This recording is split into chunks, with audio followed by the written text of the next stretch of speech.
And at 10, ATOMICA. After Earth 3 was destroyed by a mysterious force, ATOMICA is able to escape to Earth Prime. ATOMICA intended to join the Justice League, and got into their ranks by defusing a bomb planted by the Atlanteans in their war against the surface world. ATOMICA was recruited into the Justice League as the Atom, but she actually had a secret agenda. She was preparing to rescue the crime syndicate. She used her hacking skills to detect the presence of a virus contained inside the body of Victor Stone, and planned on using it in her mission. When the Justice League and Justice League Dark fought in Kahndaq over Pandora's box, ATOMICA revealed her true motives and used the virus she discovered to shift Victor's cyborg parts away from him and make them form the grid. Pandora's box was then opened and revealed to be a portal that the crime syndicate was able to use to come to Earth Prime. Then they invaded the Earth, and everyone was trapped in the Firestorm Matrix, so yeah.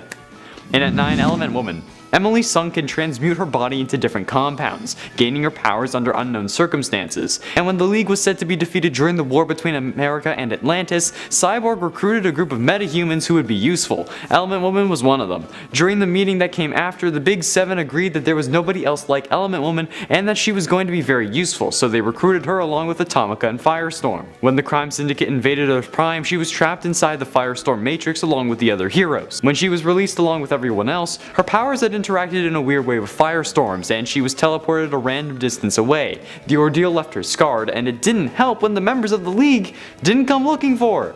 And at 8, MERA. MERA joined as a temporary replacement for AQUAMAN. The Crown of Thorns, a massive magical barrier, had been placed around Atlantis, trapping AQUAMAN. And after a battle with the League about breaking it down, Batman had offered that she join.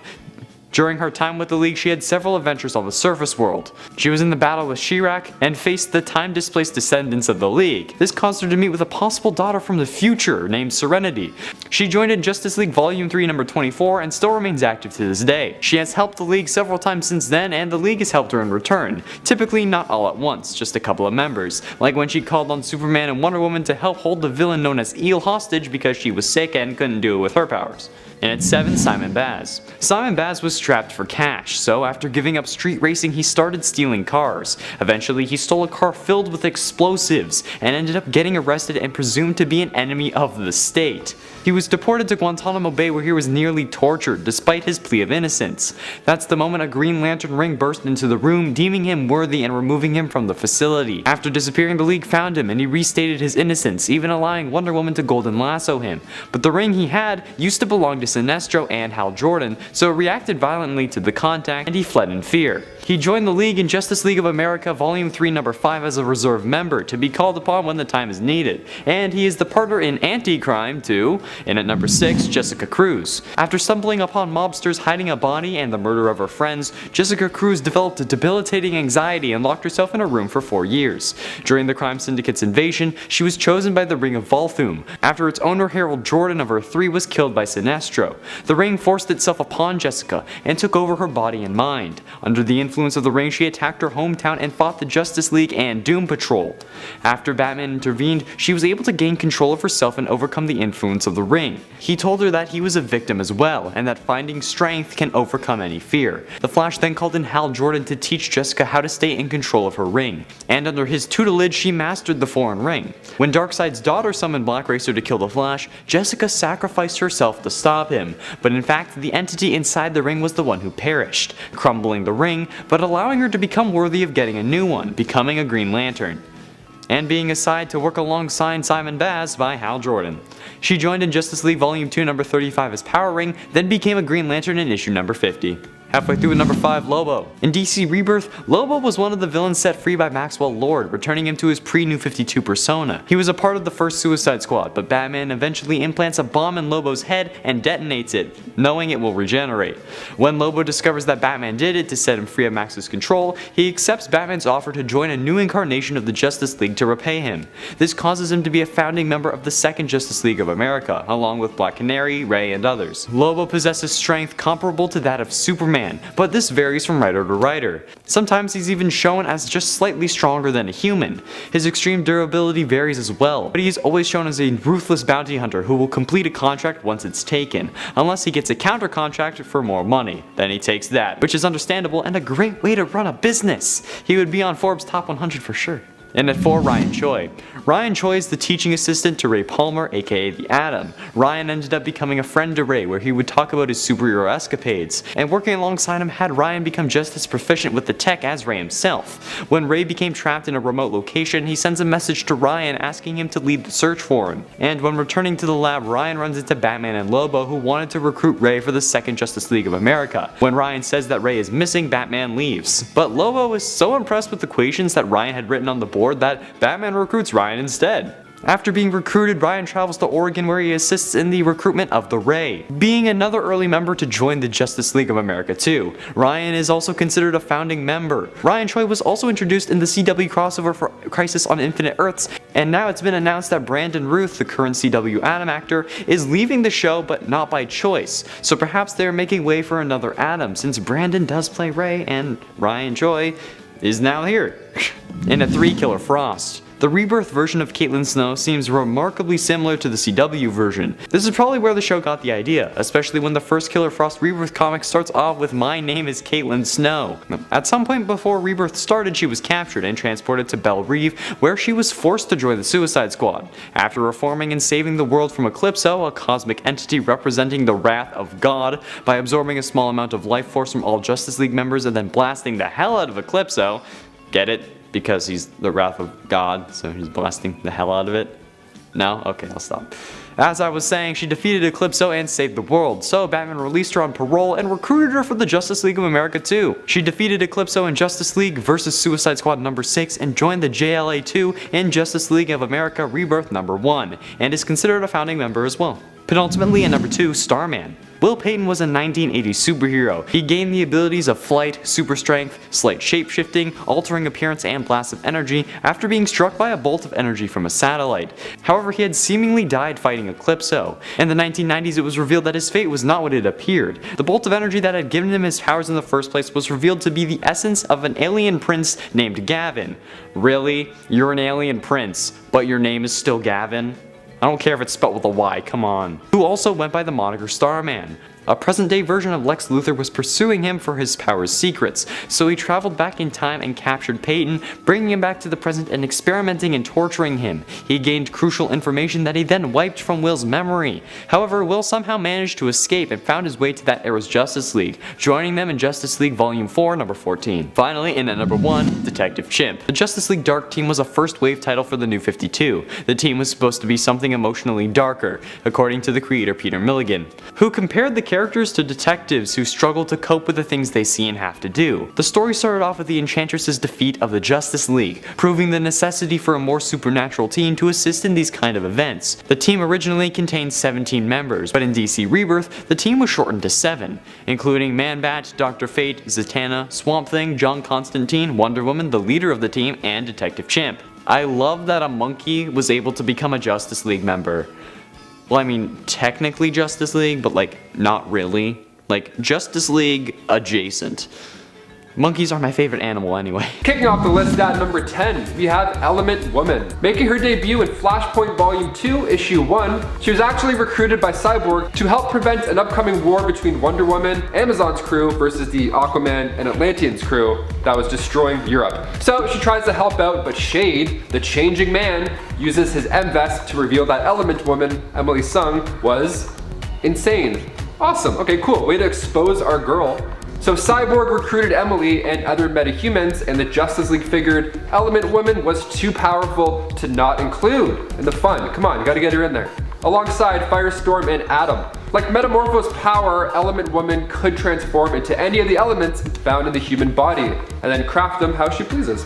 She uses the metal to change your hair colors, which I wish I could use. Although my hair is already going white. That's great. And before we continue on, guys, if you could go ahead and toss us a thumbs up on this video, because it does help us out quite a bit at the studio. Thank you so very much. You guys rock. Now back to some other Justice League members. Number 9, MERA. Making her first appearance in Aquaman issue 11, MERA has taken the place of Aquaman temporarily. See, MERA was on her way to break through the Crown of Thorns, the invisible magic barrier that had surrounded Atlantis. But before this though, she had thought that Aquaman had died by Atlantean soldiers. She even mourned him at the Curry Lighthouse. So she started attacking the Crown of Thorns. She was pissed, makes sense, and while doing so, she actually created these massive tidal waves. So the Justice League came in, and after the battle, she started to calm down. She realized she was putting like a lot of civilians at risk with these tidal waves. Like one time I had a temper tantrum at the zoo when I was like 3. Straight up just hucked my ice cream cone and it went right over some guy's sneakers. Poor dude. I'll never forget my actions. Horrible, horrible actions. Batman didn't approach me and ask me to be on the Justice League afterwards, but Mera, she was lucky enough to get that, so. She then served as the temporary replacement for Aquaman. Not a bad gig. Number 8, Martian Manhunter. Your kind will fail, your kind will always fail. Those are some of the last words spoken by Martian Manhunter in Final Crisis 1 after he gets trapped in a prison. See, he had originally went there to be undercover as John Jones and regularly would report back to Batman, right? That's a pretty good crew. Then the villains broke free and he was left behind. Not good. So Human Flame had given the villain Libra instructions to kill Martian Manhunter. So Libra went and stabbed Martian Manhunter with a staff in front of the entire secret society of supervillains, and upon his death, he returned back to his Martian form. And in his final moments, he still managed to do his job and send a message back to the Justice League. That's a devoted member right there. And they held his funeral on his home planet Mars with Superman giving the eulogy. So when I die, hopefully Superman will do mine. No, it's probably gonna be someone boring. Sorry, my family's boring. You can find his Justice League time between Justice League Volume 2 and issues 6 and 7. Pretty sweet, check it out. Number 7, Supergirl, KARA-ZOR-EL. Much like how Krypto was sent to Earth, Superman's older cousin, KARA-ZOR-EL, was also sent to Earth. She was sent from the dying planet Krypton to protect Clark Kent. Well, rather Kal-El, but of course, as fate would have it, she was knocked off course by the explosion of her home planet. What a bummer. So she ended up in the Phantom Zone, of course. Now in the Phantom Zone, you can stay there for decades and not age at all. Your skin would look fantastic. That's actually what Kara did. So after her pod finally escaped, she landed on Earth and soon joined the Danvers family. Now, of course, if you want to see her in action, you can catch the hit show Supergirl. Only 3 different actors have played her, the most recent and current run being portrayed by Melissa Benoist. So if you start binging it now, you can actually probably catch up for when the 6th and final season airs sometime next year when the world starts to be cool again. But if you want to start reading her from her comic book origins, you can find her first debut in Action Comics issue 252. And also, of course, the Justice League United issue 2. That's when things start cooking. Number 6, Fire. Beatriz da Costa is a founding member of the Justice League International. She made her first comic book appearance in DC Comics Presents, issue number 46. She started off as an amateur model, like we all do, in Brazil, and then became a showgirl and stage performer, and eventually she became an undercover secret agent for the Brazilian government. That's usually how it happens, right? I mean, I'm trying the exact same career path right now. I'm hoping Brazilian undercover agent is next. Checking my emails. So close. One of these missions, she was actually exposed to a pyroplasmic explosion. See the name Fire, you know? It's starting to make more sense now, eh? I gotcha. This caused her to obtain some superhuman powers, and at first sported the name Green Fury. And before the Justice League, she joined Global Guardians. Then along comes the Justice League International, and her and Ice Maiden decided to go and apply for this job. This was after Black Canary's resignation, and at this point, some members were being abducted. So the Justice League took them on, sporting the new and I would say improved names, Fire and of course Ice. Number 5, Booster Gold, aka Michael John Carter. There's the link. Picking up in Justice League International Volume 3, we find Booster Gold as somebody who craves attention, as we all do, but a leader that was controllable nonetheless. So he became a superhero after saving the life of President Ronald Reagan, using technology from the 25th century. Yeah, that ought to do it. Of course, after doing something like that on your first mission, you would get a high from that fame. Like, you can't top that, come on. Naturally, he became quite wealthy, and that is until his manager stole like all of his money. You gotta ride solo, people. Keep your stuff in your mattress. Keep your cash in your mats. I don't know, weird. In the revamped Justice League International in the late 80s, Booster was a main member. He got close with the Blue Beetle, Ted Kord, and they did some pretty funny missions together. Booster's suit was destroyed while fighting Doomsday, so good guy Ted Kord comes in and builds him a new suit. What a good friend. I don't have friends like that. Then while battling Overmaster, he lost that suit, and this time he also lost his arm. In comes good guy Ted Kord again, this time a new cybernetic arm to go along with it. I want a cool suit. All my friends give me are excuses. Number 4, Simon Baz. He's a Lebanese American born in Dearborn, Michigan. After seeing the attacks of the World Trade Center on the news when he was just 10 years old, he and his family faced ostracism because they were Muslim. His sister was even getting bullied and physically attacked, so Simon would have to intervene. Now, as the years went on, he got an engineering degree and shortly after that a job at an automotive plant. After the financial crisis hit, he was let go and had to resort to stealing cars and then reselling the parts just to make ends meet. He was also a great street racer and even made some dough that way as well on the side. Accidentally stealing a truck filled with explosives, Simon ends up getting arrested and they suspect him as a terrorist, sending him over to Guantanamo Bay. Ignoring his pleas of innocence, Simon was nearly tortured. It was then a Green Lantern ring popped into the room to save the day, removing him from the facility. And what makes Simon stand out besides his strong origin story is that he has emerald sight. That's right, Simon Baz can see glimpses of the future. He also used to carry a gun with him even while wielding the Green Lantern ring. Why? Because he didn't trust a whole lot of people, obviously, and he wanted to back up in case the ring failed him, which it did a couple of times. We can find more of this reserve member of the Justice League in Justice League of America, Volume 3, Issue 5. Number 3, Captain Atom. Nathaniel Atom making his first appearance in Captain Atom Volume 2, Issue 1. Nathaniel Atom was an Air Force officer in the United States during Vietnam, and after being framed for a crime he did not commit, he was sentenced to death under the watch of Wade Eiling. Now, of course, he didn't want to be executed, so instead he was asked to be part of an experiment that had little chance of survival. I would take that risk. I'm a gambling man myself. The test is just wild. They had the hull of a crashed alien ship and wanted to see how tough it was. So they strapped a nuclear bomb underneath it while our boy Adam was still on the ship. That must be an odd waiting time. I wonder how that feels, just sitting there like, hope it works. Turns out it felt pretty badass considering the alien metal melted to him, and then he shot forward in time by 20 years. Sweet. So Captain Atom, a rather fitting name, joined the Justice League and eventually served as the leader of the Justice League Europe. We can find him front and center in Justice League International numero 7. Go check it out. Number 2, Steel. John Henry Irons, making his first debut back in '93 in Adventures of Superman issue 500. And after the world lost Superman, John Henry Irons tried to take the Man of Steel's place by using a high-tech suit made of armor. Then once Superman came back, he was simply just referred to as Steel. I mean, OG Man's back in town, you gotta change the nickname. Batman made the conclusion that the Justice League was full of brawn and needed a bit more brains. And boop, Steel has entered the chat. Steel crushed it too. He helped defeat Prometheus and the Queen Bee, and he led the reserve team as well, which included Huntress, Barda, Zuriel, and Plastic Man. He kills it. And finally, at number 1, we have Dr. Light, Kimio Hoshi. Making her first appearance in Crisis on Infinite Earths, issue 4, Kimio Hoshi was a supervising astronomer working in an observatory in Japan. She helped her co-workers as they were following a mysterious phenomenon, and they were watching its path. They were actually so afraid of this thing that she had to make them leave just so she could focus and study this thing in peace. The Monitor felt threatened from the Anti-Monitor absorbing parallel Earths, of course. So he created a champion. You see where I'm going already. So he sent a beam of energy from the Vega star down to Earth, where it met Kimio. Now she obtained the powers of photonics, and the cool name came along with it as well. She was a member of the Justice League a few times, even the Justice League Europe.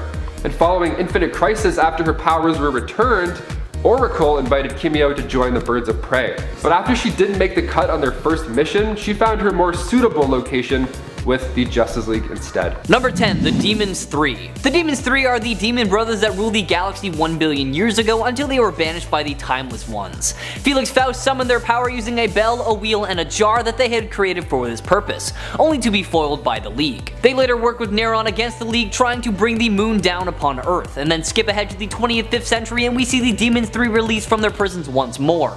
And they battled the heroes of this time period only to be stopped by Zatanna's magic that was actually attached to the jar, bell, and wheel that they were imprisoned in. Skip ahead once more to the 30th century and they are once again freed and become the pawns of Mordru the Magician. They were all pretty easily defeated though, with 2 of them battling it out to their mutual obliteration, and then the superheroes are able to combine forces to overcome the surviving Gast, who is imprisoned by Dr. Fate in the reconstructed JLA satellite. Check them out in 1962's Justice League of America, number 10. Number 9, Royal Flush Gang. Originally set up by Amos Fortune, who we will talk about just a little bit later, the Royal Flush Gang was a gang consisting of the Ace of Clubs, King of Clubs, Queen of Clubs, Jack of Clubs, and the 10 of Clubs. They committed petty thefts of valuables and technology or were hired out of their skills for others' gain, but they were stopped by the League every single time. A second gang was set up by Hector Hammond and came closer than the original gang to defeating the Justice League. After their original ace and android was destroyed, Fortune took over the gang and killed all the members of the first gang except for the Jack of Clubs. As time went on, the gang grew and eventually got to the point where Fortune introduced the Heart and Diamond suits as well. The face cards would still be the most senior with the role of ace, usually but not always as the muscle, either android or human, and then the 10s control the minor members or the pips. These henchmen could gain or lose pips depending on their performance, with rivalry amongst them was not too common though. Check them out for yourself to start learning more about them in 1966's Justice League of America, number 43. Number 8. The Maestro. Payne Cardine was once a musician who ended up turning to crime after he received some pretty bad reviews on his performances. Now, as somewhat of a musician myself, I can understand why that would make you upset, but like, come on, that seems just a little bit extreme. Using music as his main motif, Cardine adopted the costumed identity of the Maestro, a criminal who left clues in the form of music for his next crimes. In 1962, Justice League of America number 16, we see him using a music gang equipped with musical instruments that compel those in earshot to dance. The Maestro tried to defeat the Justice League by encasing them in indestructible bubbles. Cardine was eventually captured by Batman and Robin, who were assisted by a professional in musicology, and he was sent to prison and his musical crime spree was stopped for good. Why not check out this musical madman for yourself, starting with his first appearance in 1962's Batman number 149. Number 7. Weapons Master. A criminal from the 120th century, Zotar the Weapons Master is a highly intelligent supervillain who is an expert in all weapons from the future and an enemy to the Justice League. He went back in time with a cache of weapons to battle the League, believing that the one to defeat them would be invincible and able to batter the Intersolar Police, due to a book written by Wonder Woman herself which seemed to indicate that he was the one who defeated the League. Obviously he was defeated and was sent back to his time period where he went back to the drawing board and tried to figure out a weapon that would actually defeat them.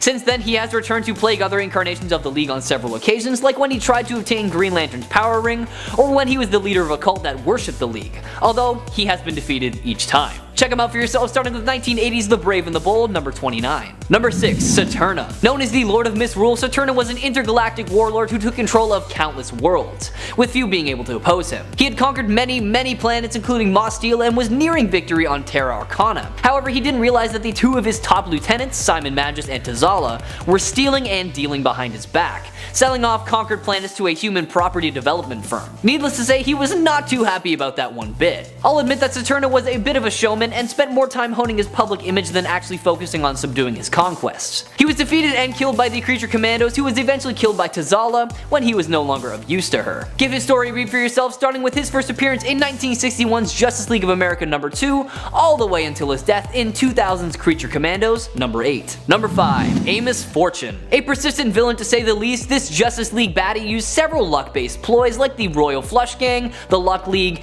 and the Tarot Gang to get ahead. As a kid, Amos was the leader of a gang of juvenile delinquents, and then as an adult he became obsessed with luck, both good and bad, and discovered the existence of luck glands that dictate how a person's luck will run. After learning how to control these luck glands to manipulate his luck, he gathered his old gang and created the original Royal Flush Gang, who battled the Justice League on multiple occasions. Fortune first met the Justice League while trying to remove their good luck, but he was quickly defeated. He later set up the Royal Flush Gang once again, making major profits by working with Roulette and her gambling operations. After the Justice League foiled his operation, Fortune managed to get away pretty easily as he escaped to a riverboat on the Mississippi, where he was then shot at close range by a widow of a discarded card, the Two of Clubs.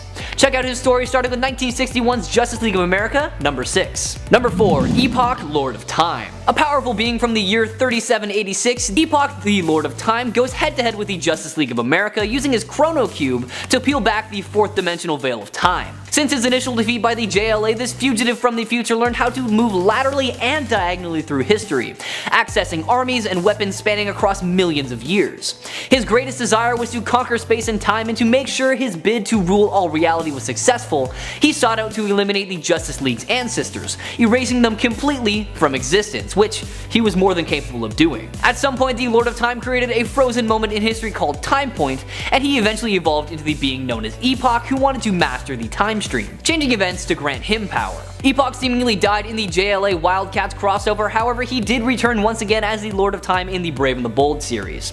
Give his story a read starting with 1962's Justice League of America, number 10. Number 3. The Key. No one knows the real name of this villain, but we do know that he was originally a chemist with Intergang. obsessed with unlocking the secrets of the physical world and the human mind. To this end, he has augmented himself with chemical cocktails, boosting his baseline cognitive abilities into the superhuman range. A common opponent of the members of the Justice League of America, the Key will never be satisfied until he has picked the contents of their minds apart and cleared a path to total global domination. Although all his attempts to take down the JLA failed, that never stopped him from trying. At one point he manages to infiltrate the JLA's headquarters and traps the team in a fantasy realm of their own creation, intending to siphon off all of the energies of their inevitable victory in order to increase his power. He almost succeeds if it were not for the intervention of Connor Hawke, who beams up to the JLA headquarters while the Key is present due to a pre-arranged meeting to discuss him becoming a member of the League. He eventually returns to fight the Batman, attempting to provoke the Dark Knight into murdering him so he could escape life itself, but the plan proves unsuccessful. There's a whole lot more to this character, so why not check him out for yourself, starting with 1965 Justice League of America, number 41. Number 2, the Unimaginable. A being of immeasurable power that roamed the universe wielding its might for its own amusement. Bored with its existence, the Unimaginable left its native planet and traveled through space, exploring several other worlds and gathering various life forms along the way. Arriving on Earth, it saw the JLA in action and decided that it wanted to join the team. However, the Justice League refused the Unimaginable's demands, and the Unimaginable attacked, first with several of the alien creatures that had gathered, then in the body of one of them. The JLA defeated the Unimaginable both times and imprisoned it. Years later, the Unimaginable returned in outer space, battling the Green Lantern named Aaliyah, whom it had previously encountered and just wanted some revenge on. The Daxamite hero Valor saved Aaliyah and seemingly disintegrated the Unimaginable with a burst of laser vision. That was in the end though, because after being captured by LexCorp, it was contained in a chamber called Lockdown 6. The Unimaginable's capsule attracted the attention of Darkseid and the Akarans, the former wanting its power while the latter saw the dangers of it. The Unimaginable was freed from its prison, and its host, Dr. Bendorian, sought to transfer its energy to a new host, in which it was to be Maximum, who had been engineered by LexCorp to serve such a purpose. The Unimaginable succeeded, and Maximum inherited the power of a god. Have I caught your interest? Good. Check out this powerful energy being for yourself in 1966's Justice League of America, number 42. Number 1, Shaggy Man.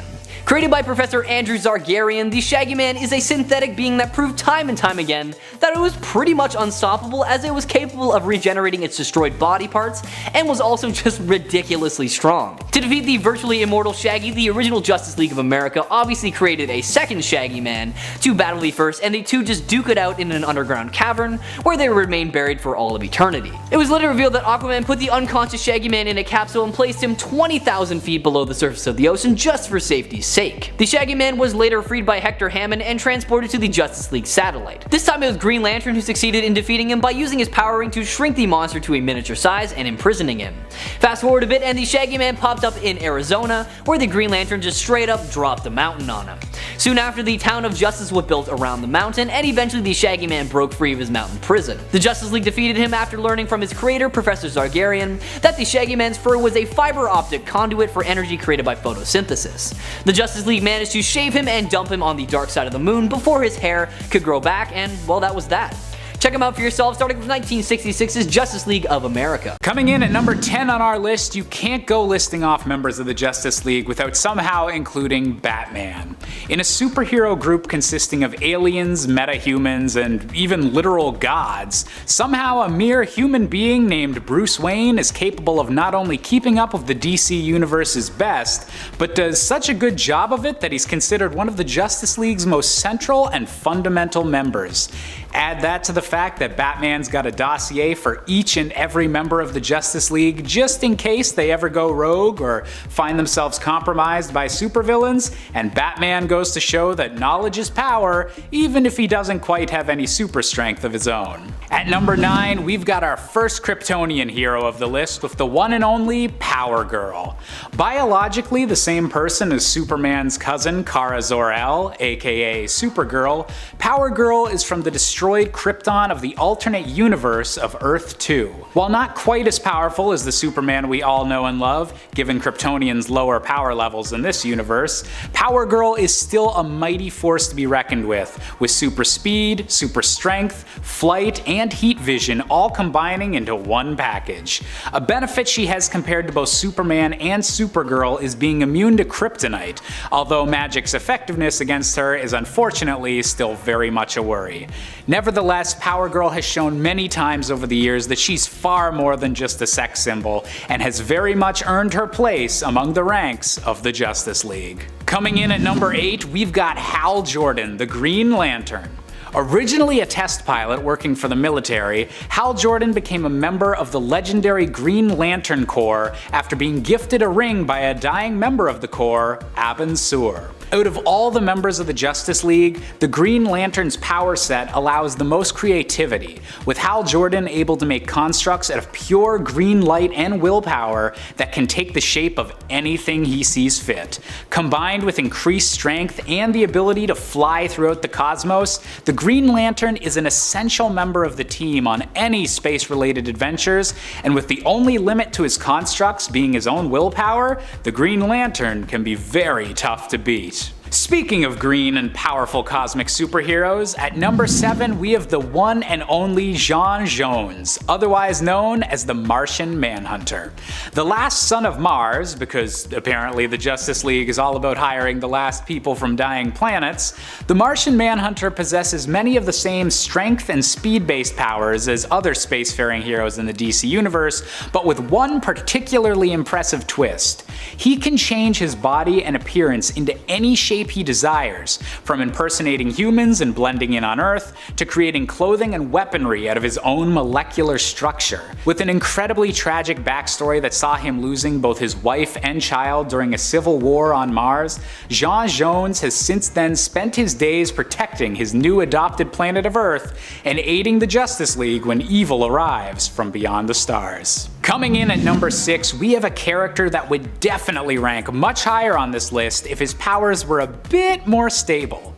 Please welcome to the stage Captain Atom. Originally a scientific volunteer named Nathaniel Atom, Nathaniel chose to take part in experiments at a research facility called the Continuum. Originally meant to pilot a special dimensional transfer vehicle during a cross-dimension experiment, Nathaniel was seemingly blown apart and atomized by radiation during the experiment, only to reappear moments later as an energy-based life form. Captain Atom's powers seem almost godlike to an extent, capable of manipulating matter and all of the energy fields associated with it, but with the Captain frequently needing to return to the Continuum whenever he'd begin having issues with remaining corporeal or maintaining control of his powers.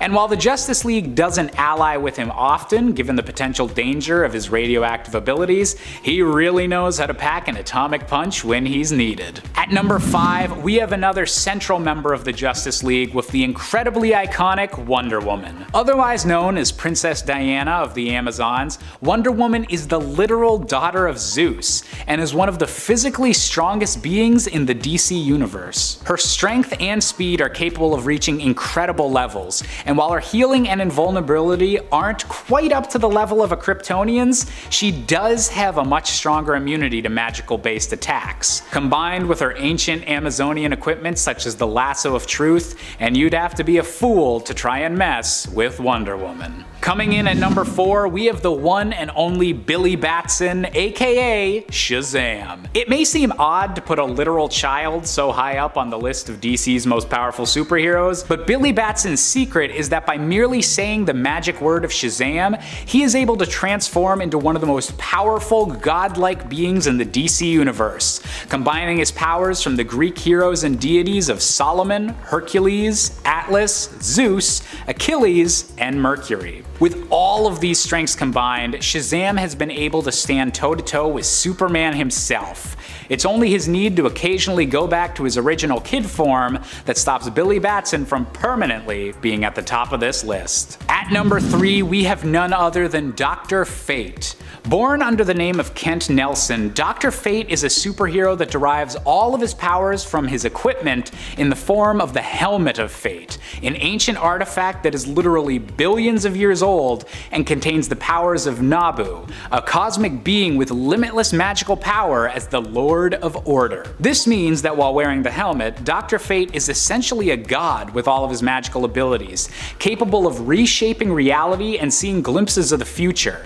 Compared to all the other magic users in the Justice League, Dr. Fate just might come out on top, and the only question left is, Which two superheroes could even beat him? Coming in at number 2, we've got to go with Barry Allen, the fastest man alive, aka The Flash. Barry's powers come from a deep connection to something known as the Speed Force. He's not simply capable of moving extremely fast like many superheroes, but is actually using energy from the very concept of speed itself. The Speed Force allows Barry to travel at practically limitless speeds, racing any potential adversary, and even allowing the Flash to travel through time and even alternate realities, moving so fast that he's capable of whizzing right past those fundamental laws of reality. Add enhanced senses and a whole lot of perks to the Flash's power set, and he stands out as one of the most well-rounded and powerful members of the Justice League. After all, how do you top someone you could never even catch? Well, there's just one hero that might be capable. That's right, it might be the obvious choice, but there really is no other. The number 1 pick has got to be Superman. The last son of the doomed planet Krypton, Superman is a beacon to the rest of the DC universe, a symbol of how good and hope-inspiring a superhero should be, and he luckily has the power set to back it up. Unless kryptonite or magic is involved, Superman can practically do anything, and the limits of his strength seem to only be self-imposed ones so that he doesn't literally shatter the planet with each punch. But even with all of this power, Superman never wavers in his quest for truth and justice, and remains a steadfast inspiration for everyone. And that is exactly how the world's most powerful hero should be. Coming in at number 10, we have Damian Wayne, the son of Batman. Genetically engineered and grown in an artificial womb following a night of passion between Talia al Ghul and Bruce Wayne, Damian was intended by the villain Ra's al Ghul to be his ultimate successor as the ruler of the League of Shadows. Trained to be an assassin from an incredibly young age, Batman wasn't even aware he had a son until the boy was 10 years old and left in his care by Talia. And while initially the father and son combo had some issues sorting out their issues and Damian's stance on Batman's whole no killing rule, Damian has since become an important member of the Bat family as the 5th Robin and continues to be an essential ally of Batman to this day. Coming in at number 9, we have Shane Johns, the son of Martian Manhunter and Hawkgirl from an alternate future. While attempting to find a way to prevent Lex Luthor from unleashing the Dark Goddess Perpetua, the Justice League found themselves traveling through a 6-dimensional doorway to a future where the forces of good had seemingly finally won their constant battle with the forces of evil. All of the members of the Justice League seemed to have found happiness, especially Hawkgirl and Martian Manhunter, who had an ambitious young son named Shane. Unfortunately, this reality turned out to all be a ruse by the World Forger, but in a weird twist, Shane still decided to ally himself with the real Justice League, and used his incredibly strong psychic abilities to help save the day. That'll do, kid. That'll do. Coming in at number 8, we have Cube, Cyborg's son from a dark possible future. Hailing from a world where a force known as the Darkness has threatened to corrupt all of the Earth's heroes, Cube's real name is George Marvin Stone. The son of Cyborg, Cube is literally a human mother box, connected down at the DNA level to one of the most iconic objects in the entire DC universe. Because of this complete integration with alien technology, Cube is able to perform all of the tech-based powers that his father has, alongside being capable of generating his own teleporting boom tubes whenever he wants. With all of those powers combined, Cube is definitely a cyborg you don't want to mess with. Coming in at number 7, we have Zod, the born-in-a-lab spawn of an evil Superman and Wonder Woman from the world of the Justice Lords. Named after one of Superman's most iconic villains, this Zod was born on a world where Superman turned to the dark side and turned the Justice League into the Justice Lords following the death of their universe's Flash. Unfortunately, following the birth of Zod, the baby was kidnapped by a brainiac from another universe and locked away in the Phantom Zone, which is probably the least ideal place possible to raise a child. With both Kryptonian and Amazonian blood flowing through his veins, Zod was beyond dangerous even if he just remained a little kid.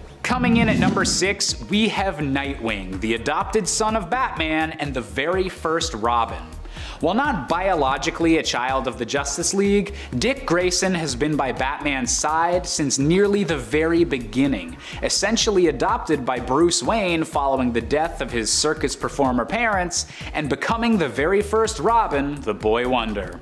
Since then, Dick Grayson has accomplished a lot, helping found the Teen Titans, establishing his own superhero identity as Nightwing, and even briefly taking over the position of Batman on a few occasions where Bruce Wayne was incapable of performing the role. No matter what the future of the DC Universe brings, Nightwing will always be an incredible fan favorite. Coming in at number 5, we have Terry McGinnis, aka the next Batman. Originally appearing in the beloved animated series Batman Beyond, Terry was the sarcastic and wisecracking next-generation Batman in a dystopian future Gotham, led by an elderly and retired Bruce Wayne. However, unlike Nightwing, Terry's connection to Bruce wound up being more than just as an adoptive father, as it was eventually revealed that Bruce Wayne is biologically Terry's father, as Terry's actual dad had his genetics replaced by those of Bruce Wayne, essentially making the two heroes related. Even without this connection though, Terry McGinnis stood out as a worthy successor to Batman, developing his own iconic rogues gallery and even being able to defeat villains that the original Batman never could, such as the Joker. Coming in at number 4, we have Hunter Prince, the potential future son of Wonder Woman. In the same dark future that Cyborg's son Cube hailed from, Wonder Woman was one of the first heroes to be infected by the darkness, giving birth to a son that could become an even more powerful vessel for the villain. Wonder Woman gave the boy up to Superman and Lois Lane, hoping that they would be able to prevent her son from going to the dark side, but unfortunately, Hunter believed his mother was giving him up because he was male, as was Amazonian custom. Growing up angry at the previous generation that had failed him, Hunter possessed all of the strengths of Wonder Woman, including her lasso of truth and bracelets of submission, making him a truly powerful and angry enemy. Coming in at number 3, we have 2 for the price of 1 with the Tornado Twins, the potential villainous children of the Flash. Born in the 30th century when Barry Allen had briefly retired there with Iris West, these versions of the twins grew up without a father, as Barry was believed to be dead and never returned to that timeline following the events of Crisis on Infinite Earths. Filling the place of Barry in his absence was unfortunately the Reverse Flash, a villain dead set on ruining Barry's life and creations in any way possible, and turning Barry's twin children into supervillains was right up his evil alley. Having since become members of the Legion of Zoom, a collective of speed-based villains, Dawn and Dawn Allen have the full power of the Speed Force at their disposal, making them incredibly powerful and incredibly dangerous. Coming in at number 2, we have Hyperman, a distant future version of the potential son of the Man of Steel. In the same reality where the storyline Kingdom Come took place, the young son of this reality Superman, Jonathan Kent, was kidnapped by the villain known as Gog and encased first in a prison of kryptonite and then trapped within the weird branch of reality known as Hypertime. Luckily, someone was there to watch over the infant, his own future self, a hero known as Hyperman that was destined to become even greater than Superman. The baby was eventually able to be saved through the joint efforts of the Kingdom Come universe and the main DC universe's heroes, and the Kingdom Come parents of this child are now determined to make sure that Hyperman's bright future becomes a reality. And finally, coming in at our top spot, we have John Kent, the true son of Superman. Half Kryptonian and half human, John Kent was the most recent hero to take up the mantle of Superboy, using everything he'd learned from his parents, Clark Kent and Lois Lane, to be an inspiring force for the people of Earth. Aging quicker than usual due to weird time travel and reality-hopping hijinks, John Kent has since become the new Superman, taking over his father's position as the defender of truth, justice, and a better tomorrow, and trying to find his own place in the growing DC Omniverse.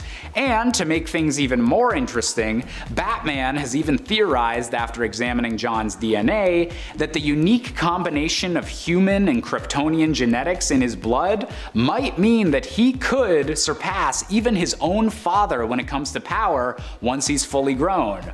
All of this is to say that John Kent is, in my opinion, the most powerful son of the Justice League. And at 10, expose Batman. While this seems like something any version of Superman would do if they turned bad, it's actually interesting to see that only the Injustice version of Superman actually did it. Yes, after getting fed up of Batman leading the resistance against his totalitarian regime, because, you know, that's a bad thing, Bruce, Superman tells the whole world that Batman is really Bruce Wayne. How does he do this, you may ask? Like a press conference, or like a world message, or like a video? No, none of the above. The dude just frickin' tweets. Superman, in just 4 simple words, tells the world that Batman is Bruce Wayne. Using those 4 words, actually, in that order. From the official Superman Twitter account, by the way. Dude doesn't even use his Clark Kent Twitter.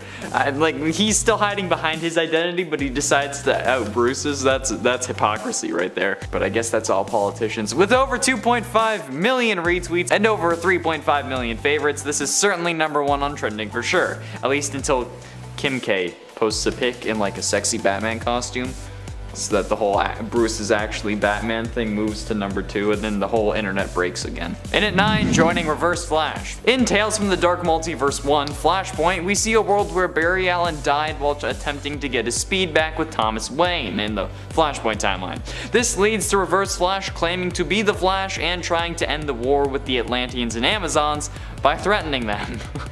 Obviously, this doesn't work out because they're the goddamn Atlanteans and Amazons. So, in an effort to save himself, Reverse Flash races through time, changing events to create the world exactly how he wants it, which involves saving not only Bruce Wayne, but Martha and Thomas Wayne as well, resulting in a world without a Batman. Because, you know, Batman's gonna fight against Reverse Flash no matter what.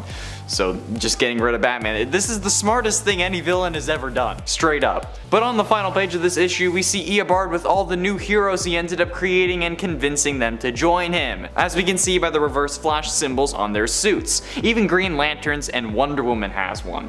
This page also has a Superman and honestly, sick suit, but being controlled, or I guess led by the Reverse Flash, makes this utterly horrifying to think about, especially when you can see the other members of the Flash family racing behind Reverse Flash. Like, he finally got what he wanted. Eobard became the Flash, and now he has his own Justice League that serves his own purposes. This should have been higher. And at 8, put Atlantis in the desert.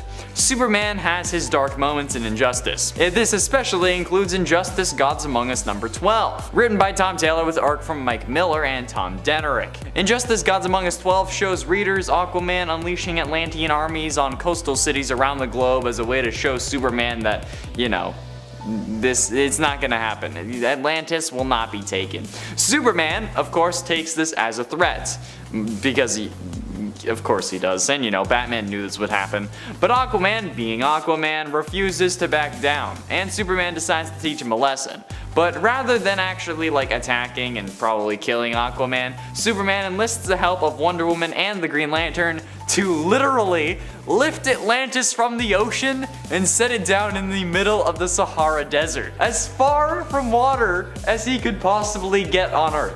Honestly, he might as well just put them in space, although that would just be like direct murder and everyone would have gotten mad at that. But like, honestly, I don't think Superman is above that.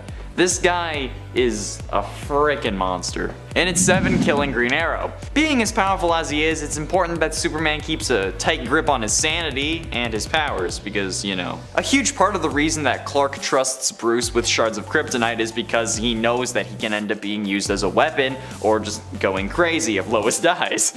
In this case, he wants Batman to stop him using that kryptonite. However, when Superman goes too far, sometimes nobody's actually there to stop him. In Injustice Gods Among Us #11, the issue before Superman dropped Atlantis in the Sahara Desert, when the Green Arrow is trying to distract Superman, he fires an arrow at him that bounces off Superman because, you know, it's not a kryptonite arrow, but then it hits his father, Jonathan Kent, in the shoulder. It doesn't kill him. He's fine, he just got shot in the shoulder, but Superman gets so enraged at this that he flies at Green Arrow and immediately starts beating him to death in a furious rage. I mean, like, killing him would be one thing because he's Oliver Queen and he's like one of the sexiest men alive, but brutally beating him is something else entirely, especially with his mother yelling at him, begging for him to stop. Like, dude, listen to your mom, she knows best. Eat your vegetables. And at 6, Batman's backup plan. At this point, it's pretty well known that Bruce Wayne kept files and tools to destroy each of the members of the Justice League if it was necessary. Though Clark, like I said, wants Batman to have this ability since he fears himself if he ends up getting manipulated or whatnot, like literally every time Brainiac shows up. But the other Justice League members have not given Batman their information or like been like, yeah man, you can do that. In JLA, The Tower of Babel by Mark Waid and Howard Porter, Batman is shown to keep secret records of how to completely destroy each and every member of the Justice League.